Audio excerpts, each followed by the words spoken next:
Hey everyone, welcome to this special episode. I'm super excited. The Shakir Hussain Show. I have someone really cool called Dave Woodward, and he is the CRO, the Chief Revenue Officer of Clickfunnels, which is $100 million per year recurring SaaS company / marketing company. I'm sure by now everyone has heard of it. Dave, how you doing? I'm doing great. If not, they can just go to salesfunnels.com, and I'm sure they'll get into ClickFunnels somewhere or another. There you go. I love it. I mean, did you just endorse salesfunnels.com? It's so funny because I use your video intro that you said, Shakir Hussain, the 2 Comma Club times 2X winner on stage in literally every single one of my videos. So that being said, we're going to play that video right now.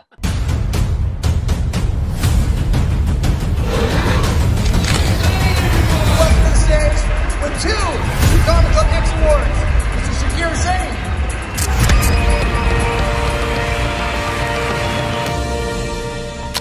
There you have it. Thanks, Dave. Your voice is basically very famous amongst all of my subscribers. Now, Dave, I have so many questions for you. This is a very selfish interview, so I'm just going to be very upfront with you. And although, you know, most people, if you're new to starting your business and stuff, you can basically click on the links where you're going to be able to check out what ClickFunnels is. Most of you will know what ClickFunnels is. But just for someone that doesn't know, Dave, what the heck is ClickFunnels? And before you actually say that, I was at a conference the other day. I was speaking on stage. Gary Vee was there.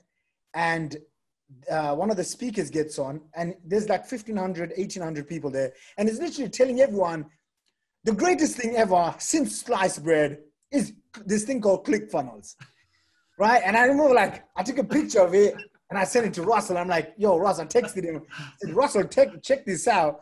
Like, that is as free viral advertising as you can get, right? Like, that guy on stage was not plugging his affiliate link. He's got no affiliation apart from telling everyone. And so, like, obviously, you just tell us what is ClickFunnels, and then just like, what's your definition of a sales funnel? And then we're going to get right into it. Absolutely. Love to. So if you're trying to sell anything online or you're trying to generate a lead online, you need ClickFunnels. That's really what it comes down to. So again, if you're trying to sell anything, you're trying to generate a lead, you need a sales funnel. And ClickFunnels is a software tool that allows you to create that entire sales funnel for you.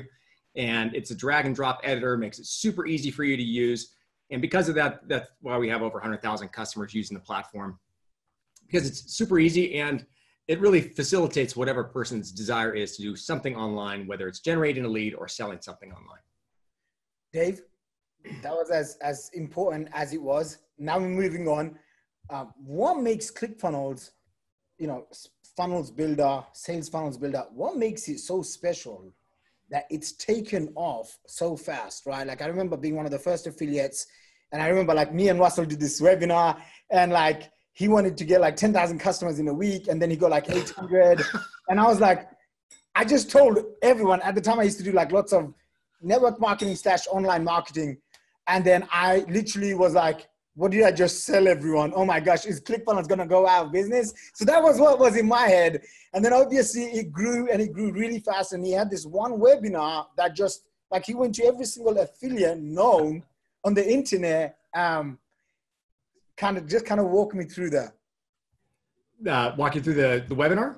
Not the webinar, but the what makes it so different, that why. Oh, sure. Absolutely. So again, ClickFunnels has been around. This coming September 24th will be 6 years. And so it'll be a 6-year-old company. During that period of time, we've had hundreds of thousands of people actually come in and try the software. The main thing that really makes ClickFunnels different from everything else, when it first got started, was it was the first drag and drop editor that actually allowed you to create an entire sales funnel. There was a lot of software tools out there that allowed you to create a landing page, and then you would kind of try to duct tape different software pieces together to generate the other tools and services. So the idea behind a sales funnel is it allows you really to take your prospect through a logical and emotional sale, one product at a time. Unlike if you go to a lot of large shopping carts, it's this huge grocery store smorgasbord type of buffet where they come in, they're supposed to pick from all these things, they add them into their cart, they then get to the checkout and it's like, oh, that's $3,796. Like, whoa, sticker shock. So the idea behind ClickFunnels, and really why it took off so fast, was we help people solve one problem at a time. And so they come in, they buy one thing, They then are introduced typically to an order form bump. So it's very similar, kind of like if you're walking out of the grocery store and you see the gum and the magazines and you're like, oh, you know what? I need a Reese's, I need a Twix, a Snickers. You toss it and you don't think anything of it. Those add-on types of sales helps increase your average cart value a ton. You then are introduced to a one-time upsell and typically a down sale. And what we found here works best is usually no more than 2 upsells. That's kind of where we see it fits. So you got a single product with whatever the next opportunity is, you solve one problem at a time. And by doing that, that's really what helped ClickFunnels take off. Add to that our culture. And that's really been one of the main things of our ability to go out. And again, huge thanks and props to Russell for being able to create not only content, but really a community that's there to help serve and lift everybody else at the same time. How did you get into it? I've known Russell since like 2008, been probably 12 years now. I, at the time, had my own, this is prior to online marketing. I had my own agency. Typically, it was more of a direct response marketing agency. I had a lot of clients in the financial services, whether it's mortgages, banks, health insurance companies, everything really kind of the insurance side. And I was doing a bunch of direct response marketing for them, generating a bunch of leads. And a lot of them were saying, well, gosh, what's this thing as far as online? Can we do the same thing you're doing through direct mail? Can you do it online? And that's where I first met Russell. I actually went to an event he and Stu McLaren were putting together about affiliate marketing.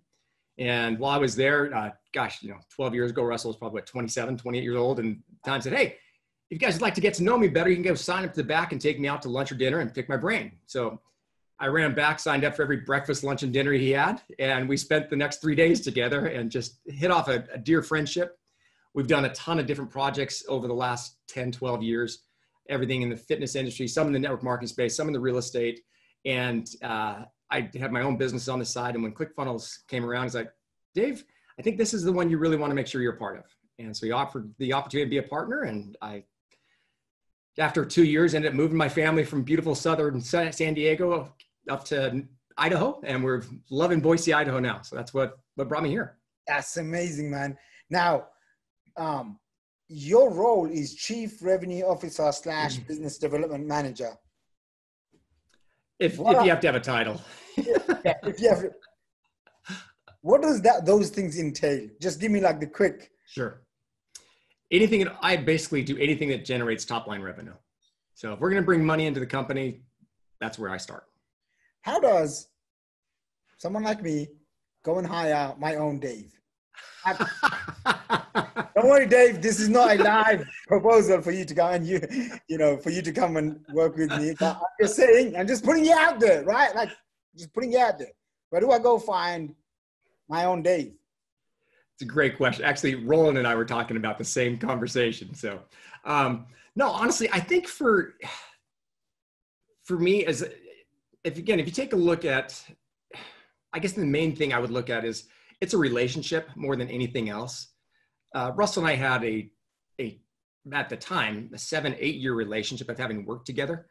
And so if you're going to bring someone on, for me, I wasn't going to come on without equity. That was kind of my gig. And so the first thing I'd say is it depends where you are in your business. If you're at a startup and you've got a huge opportunity, then if you're willing to, I'd offer equity and allow people the opportunity to grow with you. If you're already an established company, I would at least look at profit sharing, especially if you're looking for a chief revenue officer, someone who's going to be driving your top line revenue. They're going to want a piece of the action. They're not going to want to just sit there and just take a salary. I can tell you, when I came on, there was no guarantees. There was no salary. It was literally, hey, we're starting this thing off. You want a piece of it or not? And I was like you. I knew what the opportunity was there. And so I said, I definitely do. So I gave up a ton of money and everything else and other stuff I was doing, closed everything down and started from scratch again and built this. So again, this interview is very selfish. It's really for me. And how do I go from, where I'm at, multi 8 figures to next stage 9 figures? Okay. So Shakur, let's take your example. You've got an 8-figure business. Yeah. And I think the key, you're really good at knowing your numbers. And so I would really look at your numbers and I would say, okay, I'm already at, we'll just take middle 8 figures. Let's just say, I'm already at 30 million or 50 million, whatever number you want to say, make it easy. We're at 30 million. So if I'm going to bring in a chief revenue officer, I'm only going to give him a percentage of something above what I would normally grow at. So if I'm already growing at 10%, so I'm going to be at 33 million next year. He doesn't get anything above that until he gets above that. So their opportunity then is, you know, I'll give you profit sharing on anything you get from 33 and above. Okay. And then would I say it's on the whole business, or would I give him like a campaign? So like my business is split with courses and coaching, live events and masterminds, and then my agency, right? And so there's like, do I just say, hey, here's the whole business, grow it, and whatever you grow on, I'm going to give you a piece? Or is it, how does that get structured? So you have 4 unique businesses. In that, I would bring him in on one first and experiment with one first and say, all right, you know what? Let me see what you can really do here. I want you to put 100% of your effort in here and you grow this. And then if you can do that with this one, I've got 3 other ones right behind it. So he or she has the opportunity to see what the opportunity is. All right, that gave me some good clarity. Thank you for that. In terms of your own personality trait, what's your strength? What's your weakness? What's your, personality type? Have you done the Colby? You done, fascination test, whatever. Sure. Personalities. What is it? So from a disc, I'm a high D, high I. So very driven. And I think a good friend of mine just wrote a book called Personality Isn't Permanent. So he hates all these personality tests. I actually really do like them because at least gives you some baseline to work off of. So for me, I think, especially if you're going to be in that type of a role, chief revenue side, you're going to have a lot of interaction with other people. And so you've got to be pretty much of an extrovert. You got to be able to go out and stir things up. You can't really take no for an answer, or you at least have got to be willing to, we were actually walking the streets of San Francisco out at Dreamforce, and we were joking around. It was Russell, Todd, myself, and our COO, Ryan. And we were doing some filming, and Russell said, everybody needs to have a Dave. And I'm like, what are you talking about? He goes, well, see, Todd and I, we're both the introverts. You need to have someone like you who's the extrovert, who's not afraid to go out there and get his nose bloodied and take care of it and be out there dealing with people. And I think that so in your situation, you have to look at what you're going to typically want to bring someone in as a chief revenue officer, has a little bit different skill set than you, a little bit of different personality. Russell's a high D as well, high I, but he gets most of his energy from introvert type of activities more so than from extrovert.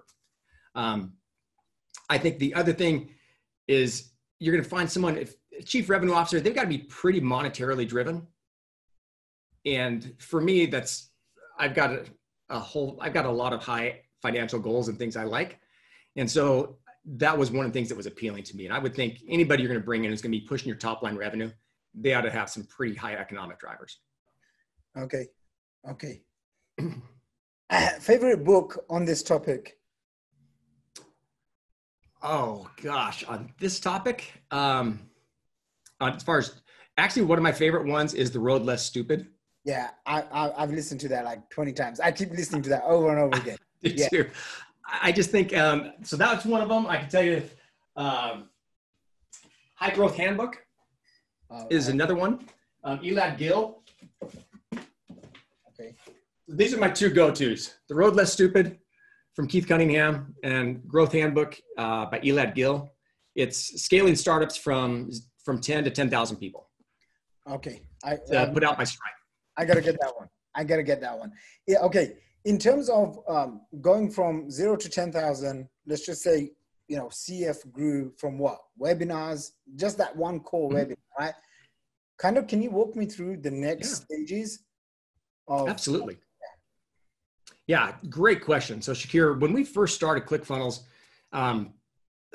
it wasn't as much of the, build it, they will come mentality, but we really thought, kind of like what you alluded to earlier, Russell, thought, I'll bring in 10,000 people in the first month. Didn't happen that way. I remember actually being at Mike Filsame's event in San Diego in October of 2014 where we tried a bunch of different things to kind of get things going. And Mike basically said, hey, come down and I want you to present on ClickFunnels. And Russell's like, it's just not going as fast as I thought I was going to go, Mike. I said, no, I think it'll be great for my audience. So Russell got up and presented what later became our webinar, My Weird Niche Funnel, that helps make $17,937 every day and how you can copy it type of deal. That I remember when he got off of stage that day, and literally we were sitting there, it was Todd, myself, him, Brent, and a couple other people. And he basically said, you know what? This literally is going to change our lives. And we're like, what are you talking about? He goes, I've never seen people respond so well to a presentation on sales funnels. He goes, I didn't get it until people started asking questions. Will this work in my business? How will this work in my business? And so that one presentation is really where we went back and then created that new webinar and reached out to people like yourself and other affiliates and spent a ton of our time really tweaking. And Russell was doing sometimes 2 and 3 webinars a day. I mean, it was just insane. The guy was just superhuman to be able to pull off that kind of an event. But the reason in doing that is, I think one of the parts that a lot of people struggle with is they get a little bit of momentum and they kind of want to coast. Man, when you start getting momentum, you put the gas down, you floor it. You never, ever, ever give up on momentum. You don't know how long it's going to last. And so when we started seeing that momentum take off for us, man, it was late nights, weekends, whatever it was going to take. And that's really where you need to overcome the inertia that you struggle with in a lot of businesses. And by us getting that momentum going and adding to it and adding that fuel to fire is really what started bringing people on. And once they started using the software, we then had the opportunity of answering their questions much faster. We had the opportunity of finding out what's working, adding new features and benefits. So the webinar was really what started us. Affiliate program definitely helped because we were bootstrapped. We didn't have a whole bunch of, I mean, I can tell you right now, it costs us about $140 just to get a free trial. Well, realizing those converted, 40%, and after 14 days, all of a sudden your average cost to acquire a true customer, you're pushing, $350 to $400. And we just didn't have that kind of revenue. So for us, it was just a matter of going out, using the affiliates, using the relationships. We were very fortunate. Russell dug a huge, deep well of great relationships with a lot of people like yourself. And that's really what gave us the momentum to get going. From there, then it was a matter of really live events became a big deal for us, speaking at other people's events. And at that point of really trying to find how we could actually customize, really what we started looking at is marketing integration. How do we put ClickFunnels on the back end of other people's products? And that's kind of what we did. And would you say that kind of took you from, 10,000 plus, right? Like your first 10,000 customers, webinars, integration, JVs, affiliates. What about 10 to 50 and then 50 to 100? What would you say the main levers were on those stages? Well, I knew you were going to start asking me numbers here. So let me just get some numbers out for you. Thank you, Dave. So, so we basically in the first 4 or 5 months of ClickFunnels put about $1 million on the books. But in 2015, we went from 1.7 million in 2014 to over 10 million. And that was all due to webinars. It was literally Russell nonstop for over a year of hundreds of webinars. We then started doing automated webinars and things. 2016, we went from 10 million to 30 million and went from about 10,000 customers to 27,000 customers. And for us, again, we were still doing a ton of webinars, but at that time we also started speaking at a lot more events, and then also really started looking at true ways of doing more than just a webinar, but a real joint venture partnership, ways that people could actually use the software in their current businesses, and they would promote that as well. Paid traffic is really what took us. So in 2016, 2017, we went from 30 million to 70 million, from 27,000 customers to 54,000 customers. And that for us is where John Parks, who runs all of our traffic, really started implementing a ton of different traffic strategies. And I think that the key for any business is you have to understand you have to be able to afford to pay for traffic. You don't have a real business until you can start paying for traffic and using traffic to generate your leads that can then convert. And we spend a lot of our time working on conversion metrics. For us, it's what's your average cart value and what's your cost to acquire a customer. If I can get my cost to acquire my customer to be equal to or less than my average cart value, then it's a game over. I'm getting customers for free. Mm-hmm. We realized for us at that point, it was really more of taking a look at the value ladder and how could we could start stair stepping people up from 97 to 297 a month. We started looking at SEO. So I guess the main thing I would say, anybody who's looking at this, if you're looking to scale and grow a company, I would get really good at one thing first. I see too many businesses here. I'm sure you see the same thing where it's like, I'm going to try SEO and I'm going to try Facebook. I'm going to try JVs. I'm going to try, man, just get good at one thing. And it may be Facebook traffic. You're going to become the best at that, but you have to know your numbers. You can't scale and grow a business without knowing your numbers. Yeah, it's the same thing with funnels, right? Like, there's like 101 funnels you can get, but it's like in my business, from what I've seen for the last decade, I'm not kidding you when I say this, I have used a 3-step funnel, maybe call it 4-step funnel, as far as I could remember. Like in affiliate marketing, in network marketing, in agency, and all of these things, you know, it's literally been opt-in, webinar, phone call. If they don't buy, okay, hammer them for emails like forever. And I've been writing an email a day for the last 8 years or so. So I send a lot of emails, and I'm disciplined in that one thing in my life. I'm super disciplined. Is like, if you don't buy today, don't worry. I'm going to be emailing you. You're going to hear from me. And so I've been very consistent with that.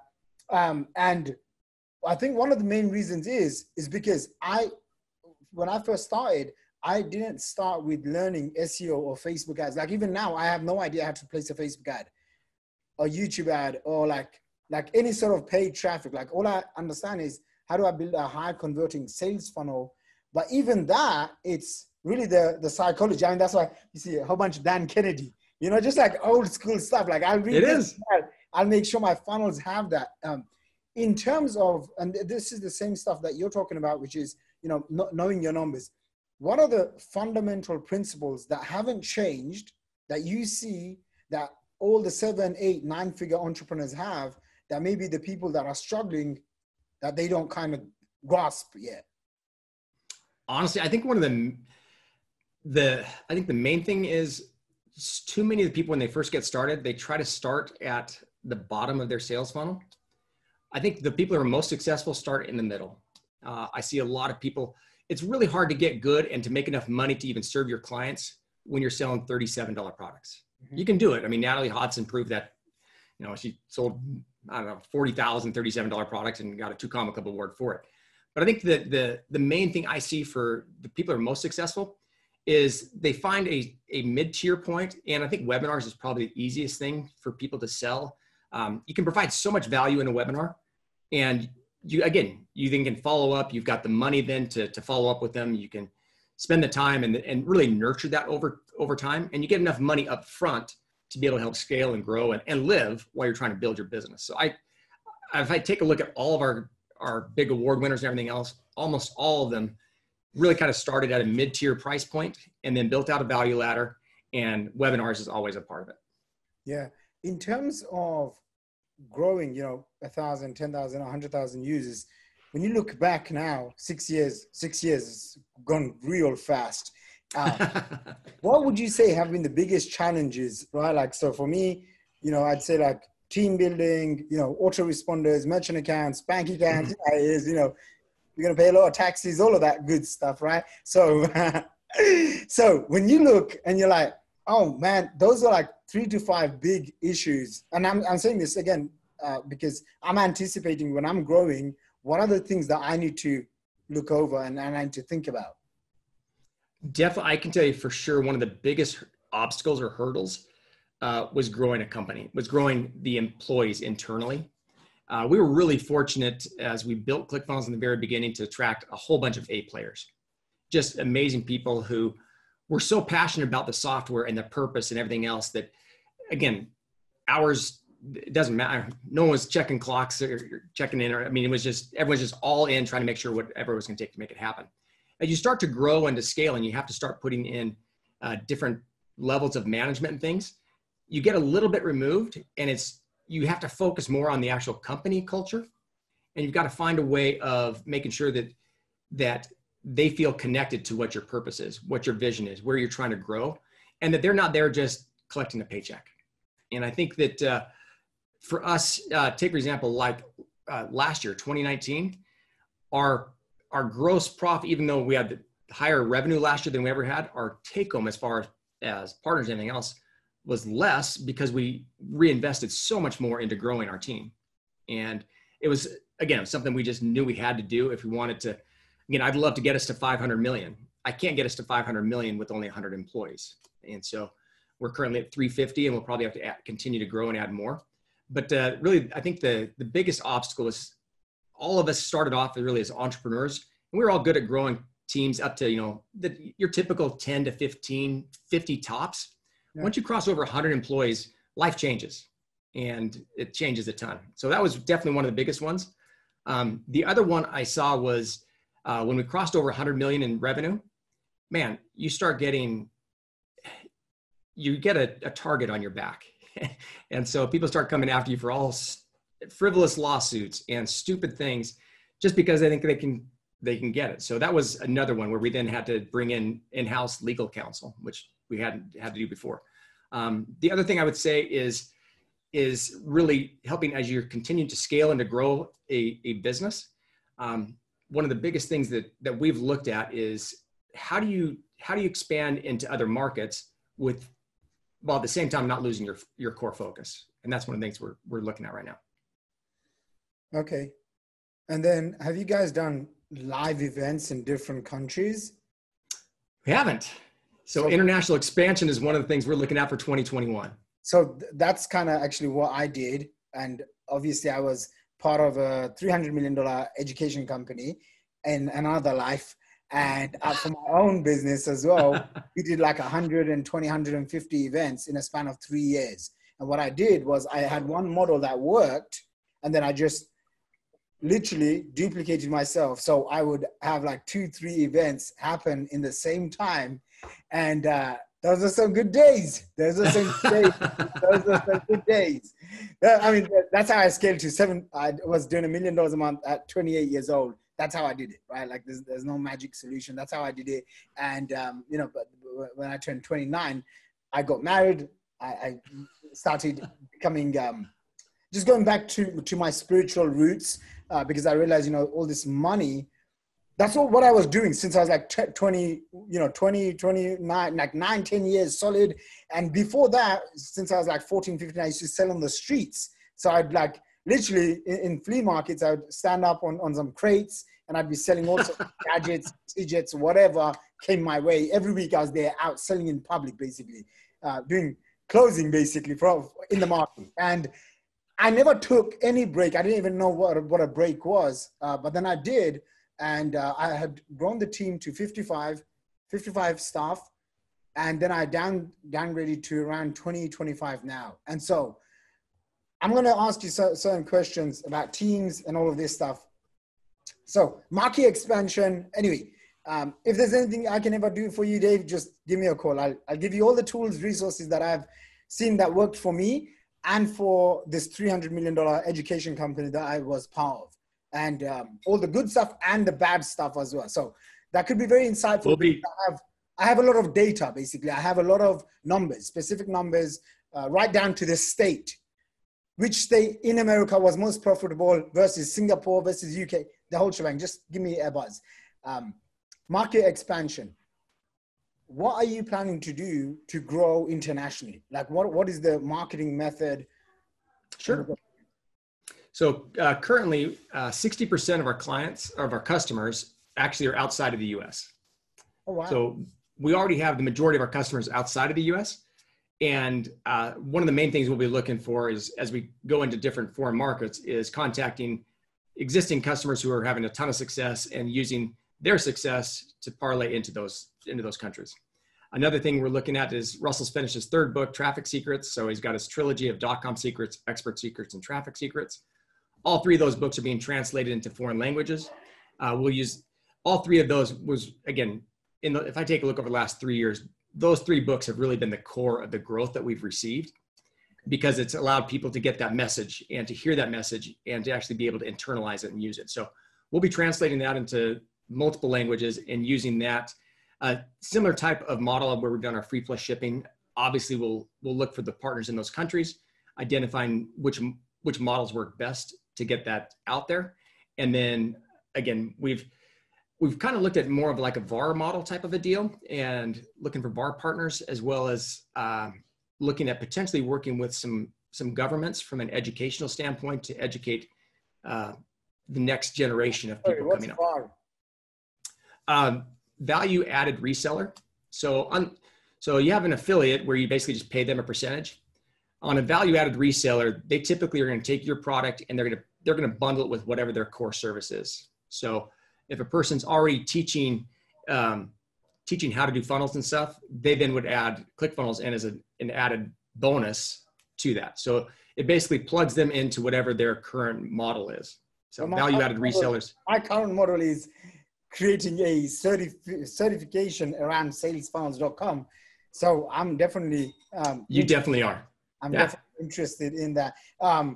In terms of team, you talked about like growing. Are you hiring super experienced people, or are you hiring somewhat experienced? Can you share some? Yeah, it's a great question. A lot of it depends on the role. So ClickFunnels is built on Ruby on Rails as far as a platform. But as we've brought in a lot of, we'll pay people who have a lot of experience on that, and we'll bring them in from a dev standpoint from our software engineers. Typically people who are coming in from a support standpoint, we love people who are already familiar with ClickFunnels. That's our preferred thing. But we're finding right now, we're starting to reach out to other support companies and things who already have a support system in place, who then are taught exactly how to do ClickFunnels and then support them that way. So we're doing both sides.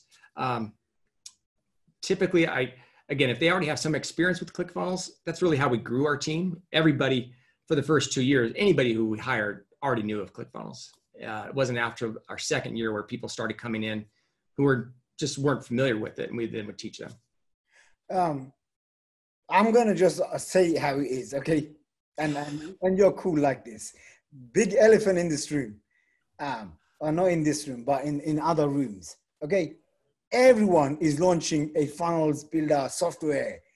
You know, I remember like 4 years ago when it happened, right? Like, I think it's starting again, which was like 4 years ago. It was so funny because I used to always like tell Russell, what's going on? And everyone would be like, subject line, ClickFunnels killer.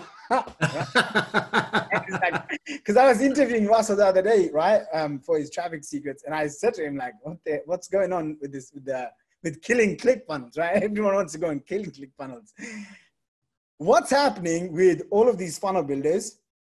One, Russell, you guys are so open with everything. Like I'm asking you all of these things. It's not like you're saying, hey man, I can't tell you, what my growth strategy is, right? Like, how do you, one, create a blue ocean, two, build your moat and protect it, and then three, how do you view all of this, right? Like what's happening in the environment? And Russell has told me his view, which is I respect it. I'm not going to tell you right now. You tell me, and then I can kind of. Sure. Again, I laugh all the time because you're right. I get all the emails, next ClickFunnels killer, and I see all the companies who are bidding on our keywords in Google and ClickFunnels versus whatever the next company is.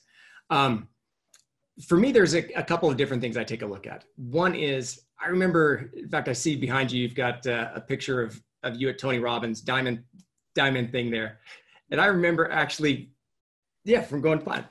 So I remember having this conversation with Tony where he said, because he's in the same situation. Everybody wants to replace Tony. And he said, I've had so many people come up to me and say, Tony will be right where you are next year. And he goes, that's awesome. I'm so excited you'll be right where I am because I won't be here.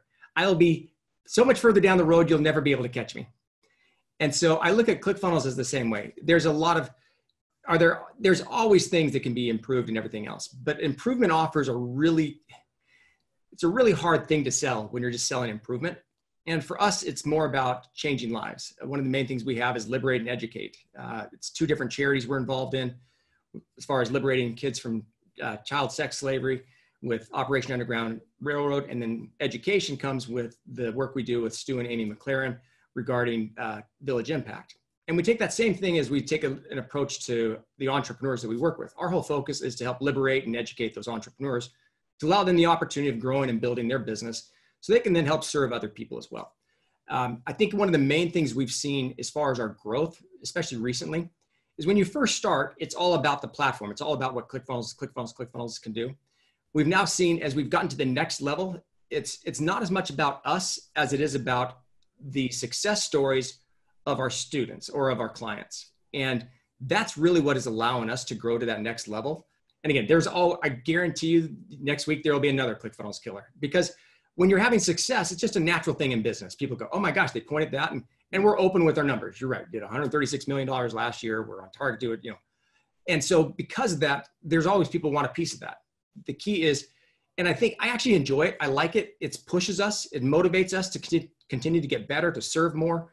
And I think the key is if you're looking, people, especially small, middle-sized business owners, they don't just buy a software. If they're just buying a software, then it's just a commodity.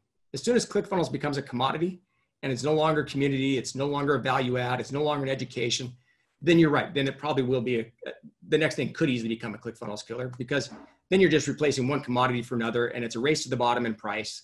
I mean, you've seen the same thing happen with autoresponders and other types of services. Yeah. What do you say to people that kind of have this angle of, oh, ClickFunnels relies on Russell too much? You know, great question, man. I get that all of the time. I talk to a lot of growth equity, private equity people, and I think it kind of goes back to what I was just talking about. We actually are trying to, for one, Russell is a dear, dear friend, probably one of my best friends in the entire world. And I absolutely love what he has done to build ClickFunnels. But I know at the same time, what he doesn't want is his face always being associated with, that's all people think of. And it's because of that you see we have over 700 plus people have earned a 2 Comma Club. 60 people now who have hit the 2 Comma Club X, like you.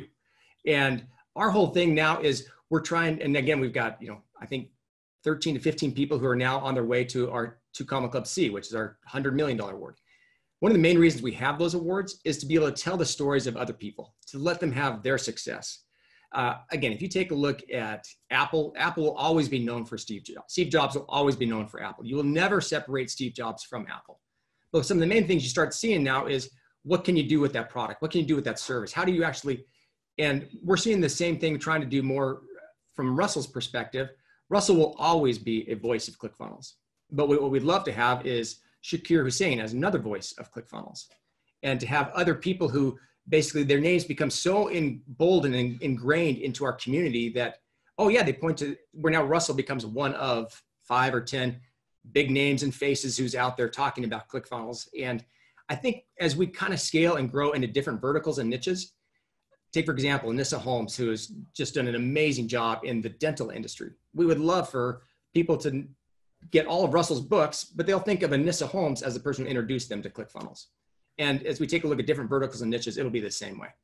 Yeah, I do want to respect our time. I'm just going to fire off a few more questions. One, when you look at acquiring companies, because you guys have acquired other companies, and I'm not saying you're going to come and acquire me, but let's just say, what do you look for? What's the 3 to 5 critical drivers? You're going to say, Shaq, if you do this right, we'll give you a nice paycheck. Great question. For us, we just did a deal with Anthony Morrison with Webinar Fuel. And so one of the things we've seen is a lot of our customers are using an auto webinar software, and there's a ton of them out there. But Anthony said, Dave, I've got this thing that literally is state of the art. I've customized it. It's just what I've been using. And so because of that, he presented us the opportunity of working with him to scale and to grow that business. So for us, what we look at is what's a product or service that we ourselves are not going to go ahead and develop software specifically for, but that can be a bolt-on, that are things that our customers need and want, and they're going to go elsewhere to get it. We might as well bring that in-house as much as we can.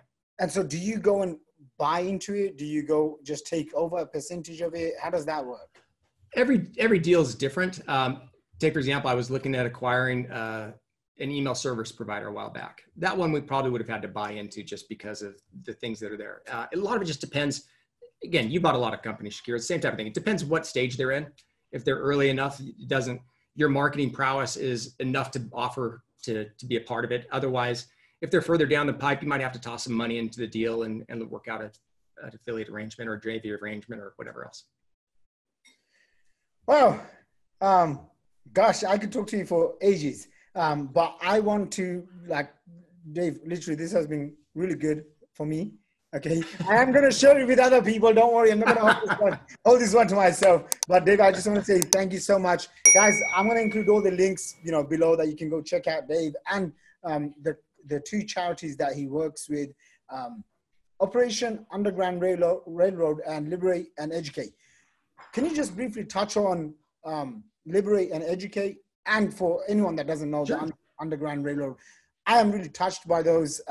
So I just want to say, man, that is insanely amazing. Seriously, so keep it up.